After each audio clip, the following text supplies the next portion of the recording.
ಕುಬುಸ ಇದು ನನ್ನ ಕುಬುಸ ಎಷ್ಟು ಚಂದ ಆಯಿತು ಅಂತಂದ್ರೆ ನೋಡ್ರಿ ನೀವನ್ನ ಪೆಂಡಾಲ್ ಹಾಕಿ ಮನೆಯೊಳಗನ ಅಡುಗೆ ಮಾಡಿಸಿ ನನ್ನ ಡೆಲಿವರಿ ಬಹಳ ಸೇಫಾಗಿ ಆಗಬೇಕು.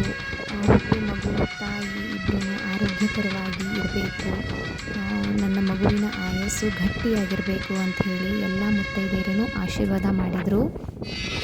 ಬೆಳಿಗ್ಗೆ ಎದ್ದು ಎಣ್ಣೆ ಸ್ನಾನ ಮಾಡಿಕೊಂಡು ದೇವ್ರ ಗುಡಿಗೆ ಹೋಗಿ ಬಂದು ನನ್ನ ಅಂಟಿ ನನಗೆ ಅಲಂಕಾರ ಮಾಡಿದರು.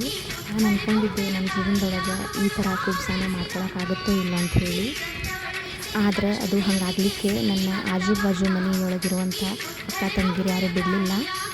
ಮೊದಲನೇ ಸತಿ ತಾಯಿ ಆಗೋದು ಅಷ್ಟು ಸಣ್ಣ ವಿಚಾರ ಅಲ್ಲ, ನಿನಗೆ ನಾವದೀವಿ, ನಾವೆಲ್ಲರೂ ನಿಂತು ನನ್ನ ಕುಬ್ಸ ಮಾಡ್ತೀವಿ ಅಂಥೇಳಿ ನನಗೆ ಧೈರ್ಯ ತುಂಬಿ ಅತಿ ಹೆಚ್ಚು ಖುಷಿಯಿಂದ ನನ್ನ ಫಂಕ್ಷನನ್ನು ಮಾಡಿಕೊಟ್ರು.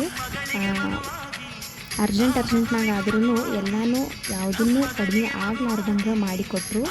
ಈ ಕುಬ್ಸಾನ ಮಾಡಿಸ್ಕೊಂಡು ಜಸ್ಟ್ ಒಂದೇ ವಾರದೊಳಗೆ ನನ್ನ ಡೆಲಿವರಿ ಇತ್ತು.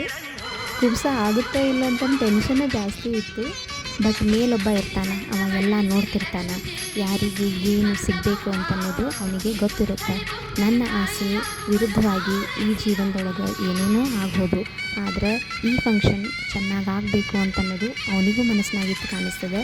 ಸೊ ಹಾಗಾಗಿ ನನ್ನ ಕುಬುಸ ಶಾಸ್ತ್ರೋಕ್ತವಾಗಿ ಚೆಂದಾಗ ಎಲ್ಲ ಹೆಣ್ಮಕ್ಳು ನಡೆಸ್ಕೊಟ್ರು. ಹೆಂಗಾಗ್ಯದ ನನ್ನ ಕುಬುಸ ಅನ್ನೋದನ್ನು ನೋಡಿರಿ. ಇಷ್ಟ ಆದರೆ ಲೈಕ್ ಮಾಡಿರಿ, ಸಬ್ಸ್ಕ್ರೈಬ್ ಮಾಡಿರಿ, ಕಮೆಂಟ್ ಮಾಡಿರಿ. Thank you so much everyone.